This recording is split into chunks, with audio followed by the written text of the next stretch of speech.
नमस्कार दोस्तों, भाई लोग। देखिए, इस क्लास के माध्यम से हमने बीएसएससी के जो सेट प्रैक्टिस जो हमने पिछले साल में पूछे गए प्रश्नों को रिपीट जो कर रहे थे, उन्हीं में ये हमारा ये चौथा वीडियो है। आप सब लोगों ने बहुत अच्छे से वो 3 वीडियो देखें और बहुत अच्छे तरीके से एनालिसिस की गई थी हमारे द्वारा प्रश्न के, और फास्टली भी किए गए थे, करने का प्रयास किया गया था कि ताकि एग्जाम के आने से पहले हम सब बहुत सारी चीज़ों को कवर कर लें। और यहाँ हमारा ये चौथा सेट है। तो देखिए, ये जो चौथा सेट है हम ये लेने वाले हैं, ये जो कि 7 का एग्ज़ाम ये हुआ है। 7 फरवरी को एग्ज़ाम था इसका। और बीएसएससी की ये प्रीवियस ईयर का क्वेश्चन है। बुक हमने आपको दिखा चुके थे पहले ही कि किस बुक से पढ़ाई चल रही है। यही बुक सार्य संग्रह बीएसएससी प्रीवियस ईयर का है। पेज नंबर ये 78-79 में आपको जा करके ये मिल जाएंगे। आज जो सेट चलने वाला है, आशु लिप्का सह टंकक के एग्जाम में 27/8/2006 ईस्वी को स्टेनोग्राफर का एग्जाम था जब ये प्रश्न पूछी गई थी। तो बीएसएससी के एग्जाम में किस तरीके से प्रश्न पूछे जा रहे हैं, तीन प्रीवियस ईयर का क्वेश्चन हमने देखा। बार बार प्रश्न रिपीट होते हैं, कैसे एक ही जगह से, क्योंकि क्वेश्चन का स्वरूप तो वही रहेगा। बार बार कहाँ से प्रश्न पूछेंगे, आसपास से ही प्रश्न घुमाते रहते हैं। तो इस बार भी प्रश्न तो वैसे ही घुमा करके आएंगे। चलिए देखती है, जैसे कि हम जैसे ही पिछले सेट में जो प्रश्न आया हुआ रहेगा उसको बतला देंगे। जैसे देखिए, सबसे पहला प्रश्न इसमें देखिए पूछा क्या था, भारत में सबसे कम वर्षा वाला स्थान कौन सा है। अर्थात भारत में अभी मानसून, जलवायु मानसून है भारत की, तो कहीं वर्षा ज्यादा होगी और कहीं वर्षा कम होगी। तो कम वर्षा वाला जगह कौन सा है, तो लेह है। ये लद्दाख की राजधानी है। जो हमारे केंद्र शासित प्रदेश लद्दाख है उसकी राजधानी लेह है। लेह पर सबसे कम वर्षा होती है। अब जैसे ही हम कम वर्षा के बारे में अगर जान रहे हैं, तो ज्यादा वर्षा भारत में कहाँ होती है ये जानने का प्रयास करेंगे। तो भारत में सबसे ज्यादा वर्षा मानसिम राम कहाँ है, मेघालय में। किस जगह पर है, मेघालय में। अर्थात भारत में कम वर्षा तो लेह लद्दाख के, और ज्यादा वर्षा तो मेघालय के मानसिम राम में। चलिए, एक प्रश्न कंप्लीट हुआ। दूसरा, विश्व के सबसे गहरी समुद्र गर्त कौन सी है, चैलेंजर गर्त है। कौन सी गर्त है, चैलेंजर गर्त है। पश्चिमी प्रशांत महासागर में ये भाग कहाँ पड़ता है, पश्चिमी प्रशांत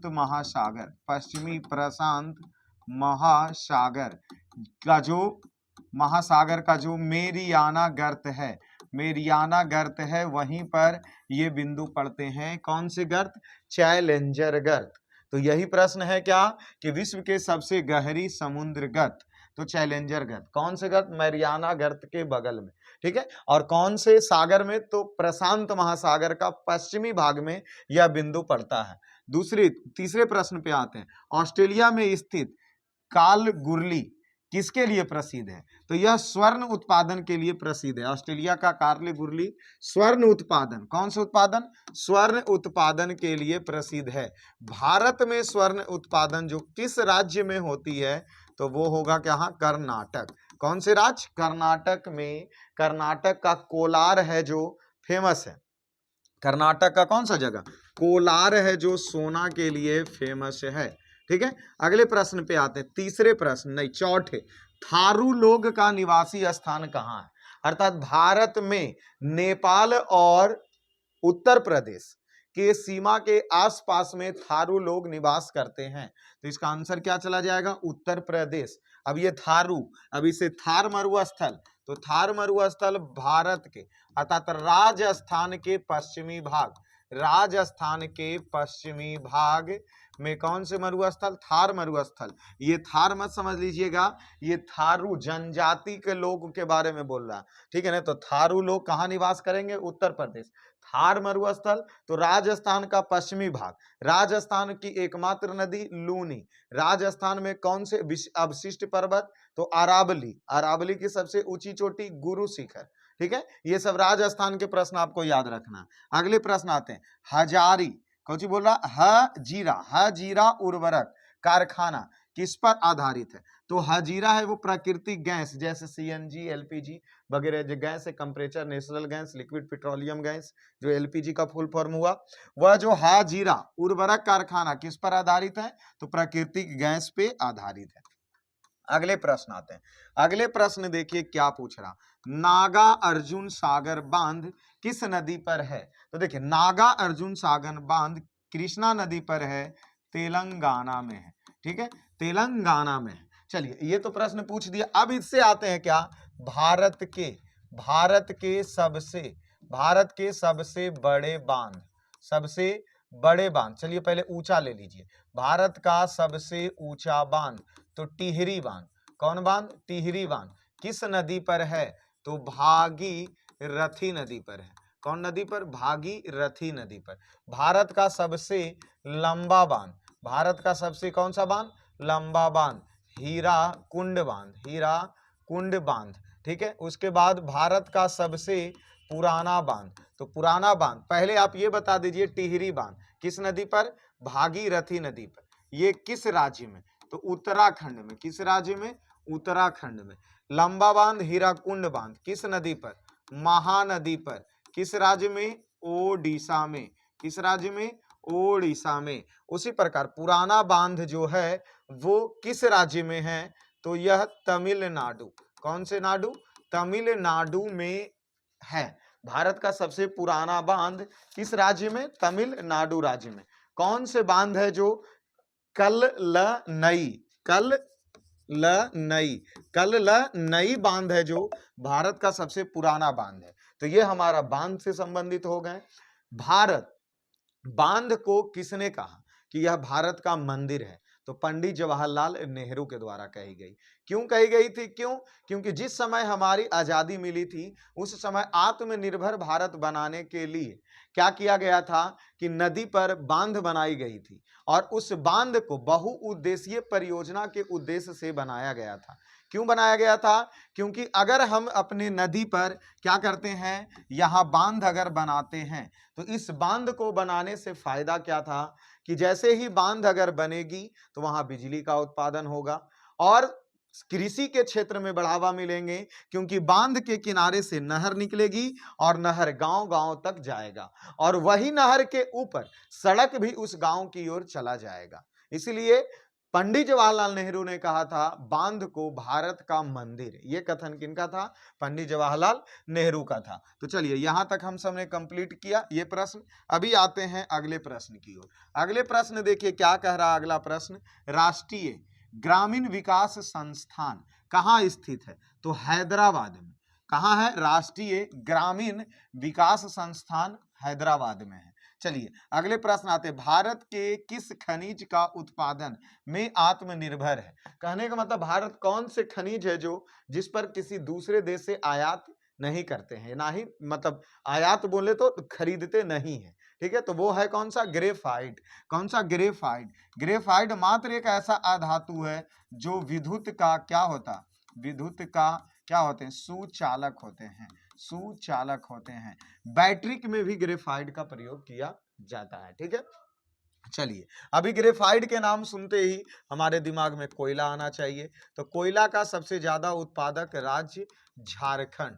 कौन से राज्य, झारखंड, जहां लगभग 30% कोयला भंडार है, जहां 30% कोयला क्या है, भंडार है। ठीक है, अभी कोयला हो गया, उसके बाद हम आ जाते हैं कौन से, मैग्नीज। कौन से ले लेते हैं, मैग्नीज। तो मैग्नीज का उत्पादन राज्य ओडिशा, मैग्नीज का उत्पादन राज्य ओडिशा है। चलिए ठीक है, अभी आते हैं अगले प्रश्न की ओर, अब बढ़ते हैं। अगले प्रश्न देख लीजिए क्या करा अगला प्रश्न, करा पृथ्वी के निकटतम ग्रह कौन सी है। तो देखिए पृथ्वी के निकटतम ग्रह शुक्र है, पृथ्वी के निकटतम ग्रह शुक्र है। तो चलिए सबसे पहले आप दूरी के अनुसार सभी ग्रह पढ़ लीजिए कि कैसे कैसे कौन कौन से ग्रह कहाँ कहाँ पे स्थित है सूर्य से बढ़ते हुए दूरी के अनुसार। जैसे मान लीजिए यहाँ ये हमारा क्या हो गया, ये सूर्य है, तो सूर्य के सबसे नजदीक का ग्रह बुध, सबसे नजदीक का ग्रह बुध। देखिए आपको इसको याद करने का सबसे आसान तरीका दिन गिनने आता होगा आपको, बुध से शुरू कीजिए। तो बुध के बाद कौन सा दिन आता, बृहस्पति, बृहस्पति को छोड़ दीजिए और बृहस्पति के बाद ले लीजिए आप किसको, शुक्र। तो इसका दूसरा ग्रह क्या हो जाएगा, शुक्र। शुक्र के बाद आती है शनिवार, शनिवार को छोड़ दीजिए, फिर आता है कौन सा वार, रविवार। रविवार को ले लीजिए, तो रविवार को हम सब पृथ्वी ले लेंगे, ठीक है, रविवार को। रविवार क्या आता? सोमवार। सोमवार को छोड़ दीजिए, फिर आता मंगलवार। कौन से बार? तो मंगलवार। तो कौन ग्रह? मंगल ग्रह। मंगल के बाद आता बुध। बुध को भी छोड़ दीजिए, फिर लीजिए बृहस्पति। तो फिर लेंगे कौन सा? बृहस्पति। बृहस्पति के बाद आता शुक्र। शुक्र को भी छोड़ देंगे, उसके बाद अगले दिन को ले लीजिए शनि। तो फिर ले लिए कौन से? शनि। तो कितना हो गया? 1 2 3 4 5 6 और लास्ट में एक अरुण और लास्ट में बी वरुण। ए से अरुण, बी से वरुण। प्रश्न देखिए हमारा क्या पूछ रहा था। पूछ रहा था पृथ्वी के सबसे निकट का ग्रह कौन सा है। तो हमारा ये रहा पृथ्वी। हमारा ये क्या रहा? ये रहा हमारा पृथ्वी रहा। पृथ्वी के सबसे निकट या तो शुक्र होंगे या मंगल होंगे, ठीक है, अगर ऑप्शनली। लेकिन ये मंगल से ज्यादा नजदीक है कौन? पृथ्वी का शुक्र है। तो ज्यादा नजदीक कौन सा? शुक्र है। इसीलिए हम सब शुक्र ग्रह को आंसर करेंगे। प्रश्न यहां ऐसे भी पूछ सकते हैं, सूर्य के सबसे नजदीक का ग्रह तो बुध ग्रह, सूर्य के सबसे दूर का ग्रह तो वरुण ग्रह, ठीक है। उसके बाद प्रश्न देखिए और क्या पूछ सकते हैं। सबसे छोटा ग्रह बुध ग्रह, सबसे बड़ा ग्रह बृहस्पति ग्रह, वलय किसमें है? जो किसका घनत्व पानी के घनत्व से भी कम है? किस ग्रह का घनत्व पानी के घनत्व से भी कम है? तो वह शनि। कौन से ग्रह का? शनि ग्रह का घनत्व पानी से भी क्या है? कम है। इस तरीके से नीला ग्रह तो पृथ्वी, नीला ग्रह तो पृथ्वी को हम सब कहेंगे, ठीक है। जुड़वा ग्रह तो हम सब शुक्र को कह सकते हैं, जुड़वा बहन को शुक्र को कह सकते हैं। चलिए, ये हमारा ग्रह से संबंधित पॉइंट्स थे। चलिए अब आगे बढ़ते हैं। अगले प्रश्न कहाँ चला गया? ये रहा पृथ्वी के निकटतम। अगले प्रश्न देख लीजिए क्या कह रहा। अगला प्रश्न देखिए, यही पूछ रहा, महासागरों में ज्वार भाटा की उत्पत्ति का क्या कारण है? जैसे महासागर में क्या आते हैं? ज्वार भाटा आते हैं। क्या आता है? ज्वार भाटा आता है। इसको पहले समझने का प्रयास कीजिए। जैसे ये रहा सूर्य, ये क्या हो गया? चलिए, ये रहा हमारा सूर्य, ये सूर्य रहा, ठीक है, ये सूर्य है, ठीक है। उसके बाद यहाँ ये रहा हमारा पृथ्वी, ये भाग रहा किसका? पृथ्वी का रहा, ठीक है। पृथ्वी के चारों तरफ चक्कर कौन लगा रही है? पृथ्वी के चारों तरफ, पृथ्वी के चारों तरफ चक्कर लगा रही है चंद्रमा। ये हमारा रहा कौन? एम, ठीक है। अब देखिए, ये है जो इसके चक्कर लगा रहे हैं, किसके? सूर्य के। ये है जो इसके चक्कर लगा रहे हैं। अब होता है क्या, पृथ्वी पर ही आएगी ज्वार और भाटा। आएगी कब? जब सूर्य और चंद्रमा ये जो घूम के यहां चला है, एक ही डायरेक्शन में हो जाए और पृथ्वी पर ये दोनों मिलके आकर्षण बल अत्यधिक लगाने लगे, तो पृथ्वी पर का जो जल रहेगा, जो जल रहेगा वो ऊपर उठेगा और इसे हम सब कहेंगे ज्वार। जब क्या बोल रहा? जब सूर्य और चंद्रमा दोनों मिल करके पृथ्वी पर बल लगा, क्योंकि बल तो है ही है, गुरुत्वाकर्षण बल। जब बल लगाए तो पृथ्वी पर का पानी ऊपर उठ जाता, उसको कहते हैं ज्वार। और जैसे ही ये चंद्रमा यहां आई थी ना भी घूम के, ये यहां पहुंच जाए तो ये हट गया ना, तब पृथ्वी देखेगा अरे क्या कर रहा, पानी ऊपर खींच, धड़ाक सा वो नीचे खींचेगा, तब आएगा भाटा। और यही दो शब्द मिल करके बनते हैं क्या? ज्वार भाटा। यही दो शब्द मिलके बनते हैं क्या? ज्वार भाटा। तो देखिए, यही चीज कह रहा कि ज्वार भाटा की उत्पत्ति कैसे होती है? तो सूर्य और चंद्रमा के संयुक्त प्रभाव से, अर्थात पृथ्वी के विपरीत दिशा में सूर्य और चंद्रमा एक ही तरफ आ जाए और वो खींचता है जब पानी समुद्र का, महासागर का, तो वो ऊपर जाते हैं और जैसे ही चंद्रमा घसक के आगे बढ़ेगा तो वो पानी नीचे आएंगे, तो उसी से उत्पन्न होंगी ज्वार भाटा। और जिस क्षेत्र में ज्वार भाटा उत्पन्न होगी, समझ सकते हैं कि उसके तटीय में क्या स्थिति होगा, क्योंकि पानी महासागर से निकल करके तट पे प्रवेश करेंगे और जान माल की अपार क्षति पहुंचेगी, ठीक है। चलिए, ये समझ गए। अगले प्रश्न क्या कह रहा? सुनहर किसको जोड़ती है? तो सुपीरियल और ह्यूरन को जोड़ती है कौन नहर? सुनहर जोड़ती है, ठीक है। अगले प्रश्न देख लेते हैं क्या दिया गया है। अगला प्रश्न देखिए, आकस्मिकता निधि को राष्ट्रपति कैसे व्यय कर सकता है? तो यह है जो संसद की स्वीकृति से पूर्व है, जो आकस्मिकता निधि को क्या कर सकते हैं? राष्ट्रपति व्यय कर सकते हैं। ये प्रश्न पूछा था।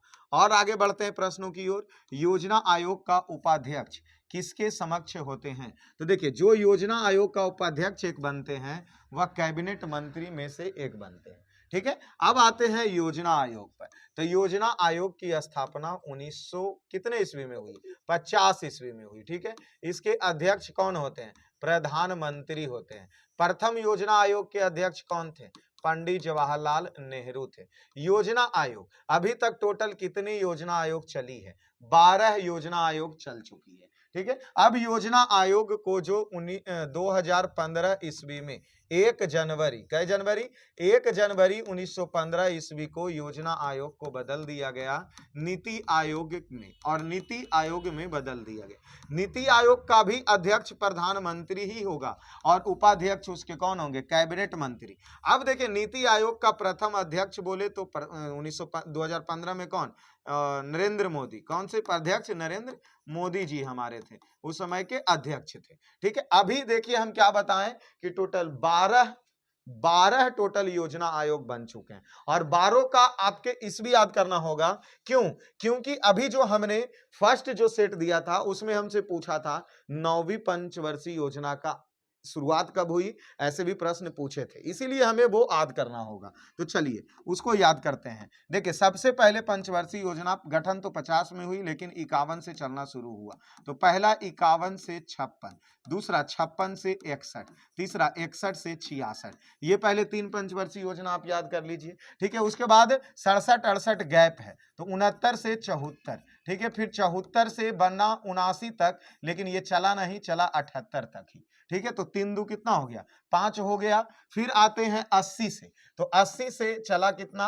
इधर 2 साल का गैप हो गया, 80 से चला 85, और 85 से चला 90, फिर इधर गायब होता है 2 साल के लिए, और फिर 92 से 97, फिर 97 से 2002, फिर 2 से चला 7, और फिर 7 से चला 12, और 12 से चला 17। इस हिसाब से 3 2 5 2 7 8 9 10 11 12, टोटल 12 पंचवर्षीय योजना चला। ये पहला का काल हो गया। ठीक है, इसको अगर आपसे पूछे पहली पंचवर्षीय योजना कब से कब तक, 51 से 56 दूसरी, 56 से 61 तीसरी, 61 से 66 चौथी पंचवर्षीय योजना, 69 से 74 और पांचवी 74 से 78, और ये छठी 80 से 85, और ये सातवीं 85 से 90, आठवीं 92 से 97, नौवीं 97 से 2, और ये 10वीं, और ये 11वीं, और ये 12वीं पंचवर्षीय योजना। प्रश्न ये देखिए पूछा था पिछले सेट में कि 9वीं पंचवर्षीय योजना का अंतिम वर्ष क्या था, तो 2002, और जब तक हमें ये पूरी याद नहीं होगी तब तक हम बतला नहीं सकते। ठीक है, तो इसको आप सब लोग अवश्य ही ध्यान रखें। चलिए आगे आते हैं अगले प्रश्न की ओर। क्या कह रहा? मुख्य चुनाव आयुक्त को पदच्युत किस प्रकार किया जा सकता है? तो संसद के दोनों सदनों को 2/3 बहुमत से प्रमाणित कदाचार के आधार पर, अर्थात कहा जाता है मुख्य चुनाव आयुक्त को उसके पद से कैसे हटाए जा सकते हैं। तो संसद के 2/3 बहुमत एक तरफ हो जाए, मुख्य चुनाव आयुक्त को क्या किया जा सकता? हटाया जा सकता है। चलिए आगे बढ़ते हैं। प्रश्न क्या दिया गया? प्रश्न ये पूछ रहा, भारतीय संविधान की प्रस्तावना में धर्मनिरपेक्ष शब्द कब संशोधित कर जोड़ा गया? तो देखिए, सबसे ज्यादा शब्द अगर किसी भी संविधान में अगर वो जोड़ी गई है तो वो 42वें संविधान संशोधन 1976 के तहत। ठीक है, और हटाई गई थी तो वो 44वें संविधान संशोधन के तहत। ठीक है, तो यहाँ ये धर्मनिरपेक्ष शब्द जोड़ने की बात कर रही है, और वो भी कहाँ? प्रस्तावना में, तो वो 42वें संविधान संशोधन के तहत। चलिए अगले प्रश्न देखिए क्या दिया गया है। प्रश्न दिया गया, संविधान निर्माता परिषद झंडा समिति के अध्यक्ष कौन थे? तो जेबी कृपलानी। देखिए, झंडा नाम सुनते ही हमें L/B, इसकी लंबाई चौड़ाई 2:3 याद करना चाहिए। झंडा का जो निर्माणकर्ता पिंगले वकैया थे। ठीक है, ये झंडा हमें अपनाई गई थी 22 जुलाई 1947 ईस्वी को हमारे संविधान सभा के द्वारा तिरंगा झंडा को क्या किया गया था? अपनाया गया था। चलिए ये हो गए प्रश्न। अभी आगे बढ़ते हैं। अगले प्रश्न क्या कह रहा है? सॉलिसिटर जनरल क्या होते हैं? तो कानून को सलाह देने वाले सॉलिसिटर क्या होते हैं? जनरल को कानूनी सलाहकार कहा जाता है। ठीक है, आगे बढ़ते हैं। प्रश्न क्या कह रहा है कि भारतीय संविधान के अवशिष्ट शक्तियों किसमें सन्निहित है? मतलब भारतीय संविधान का जो अवशिष्ट शक्ति है वो संसद में सन्निहित है। ठीक है, चलिए अगले प्रश्न आते हैं। राज्य के नीति निर्देशक सिद्धांत की कौन सी अनुच्छेद कौन से अनुच्छेद अंतरराष्ट्रीय शांति और सुरक्षा से संबंधित है? मतलब अर्थात कह रहा राज्य का नीति निर्देशक तत्व का सिद्धांत। सबसे पहले कल हमने बताया था ये किस देश से लिया गया? आयरलैंड से लिया गया। ठीक है, इसमें कौन से अनुच्छेद में अंतरराष्ट्रीय शांति और सुरक्षा की बात कही गई है? तो अनुच्छेद 51 में यह बात कही गई है। यह प्रश्न पूछा था, इससे आप याद कर सकते हैं। और ये है कहां पे निहित है? तो कल एक प्रश्न आया था जो प्रस्तावना का प्रश्न था। कल एक देखिए, कल हमने एक प्रश्न इसी से देखे थे,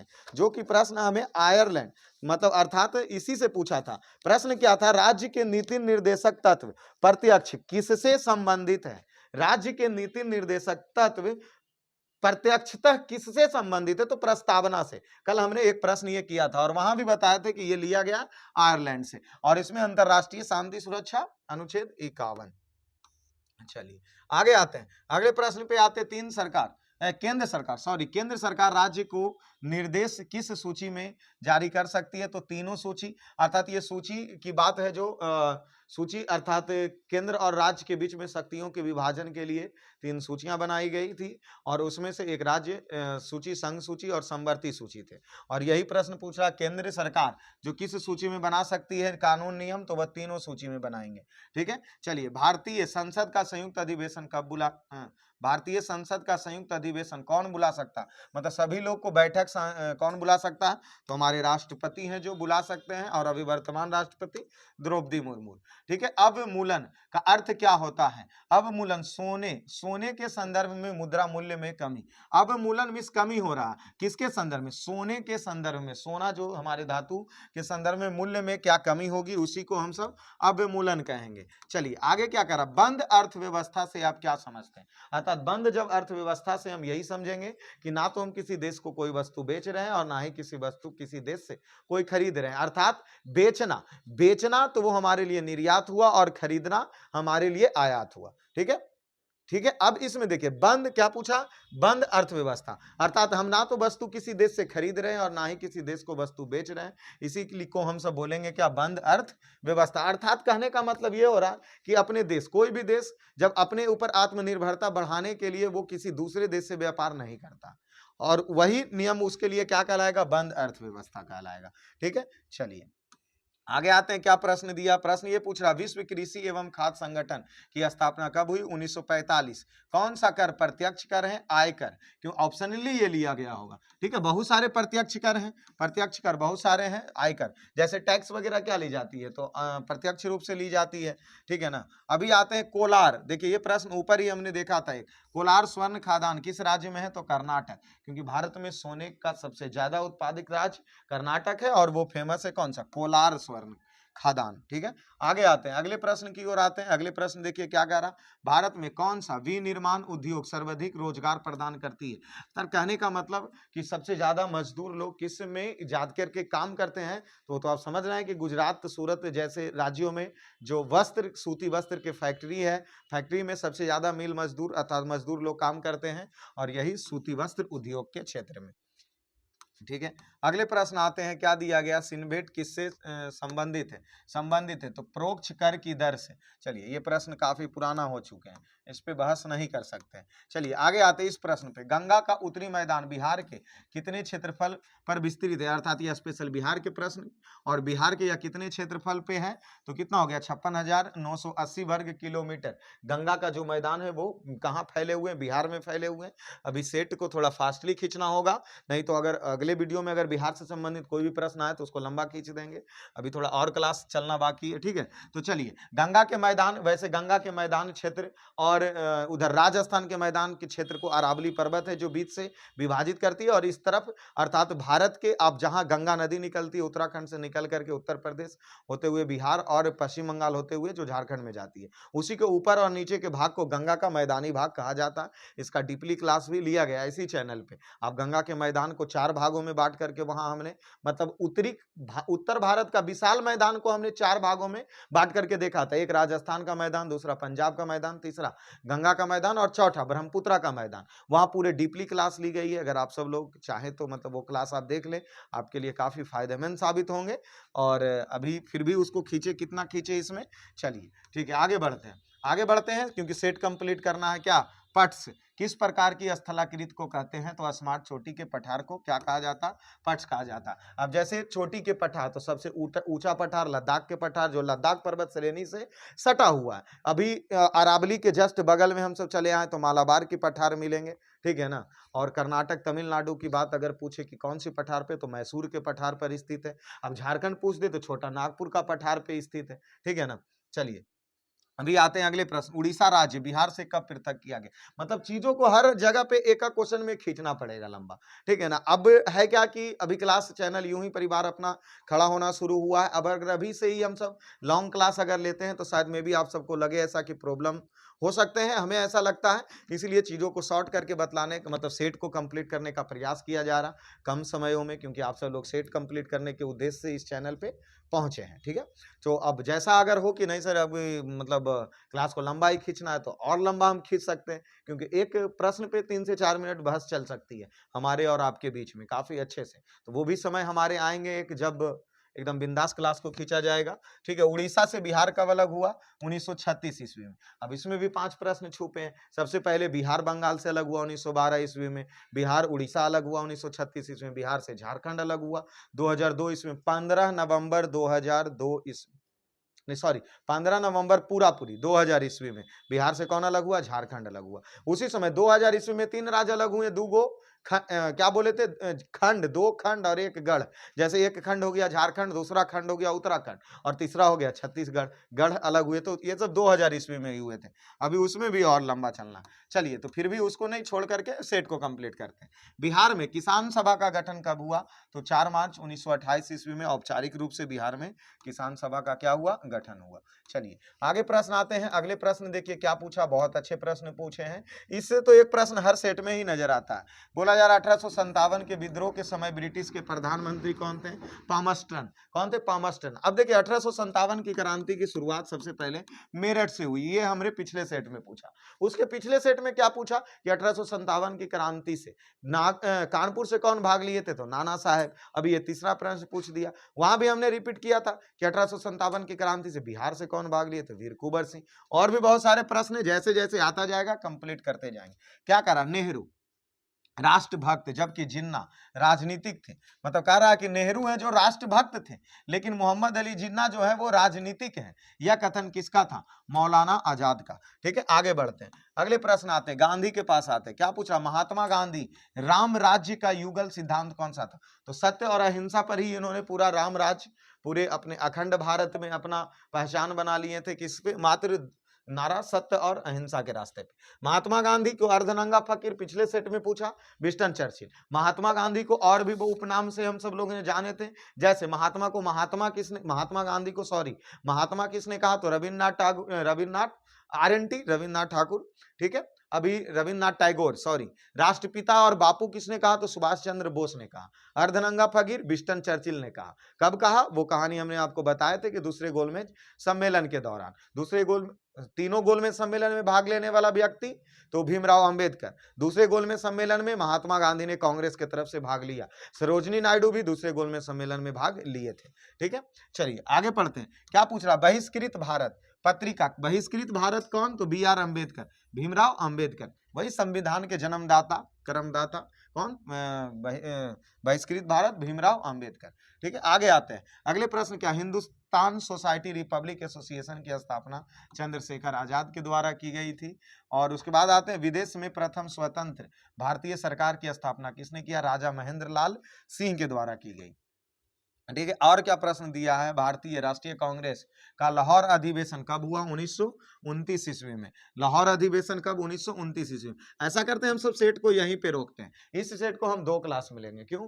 क्योंकि अभी पॉलिटी का समय मतलब हो चुके हैं, धर्मवीर आए हुए हैं। अब उसका भी क्लास मतलब उनको चलना है लेकर के, नहीं तो उधर लेट हो जाएंगे। ठीक है तो अभी इसको इतना ही हम सब रहने देते हैं। ठीक है इस सेट का आधा कल हम सब कंप्लीट कर लेंगे। क्यों?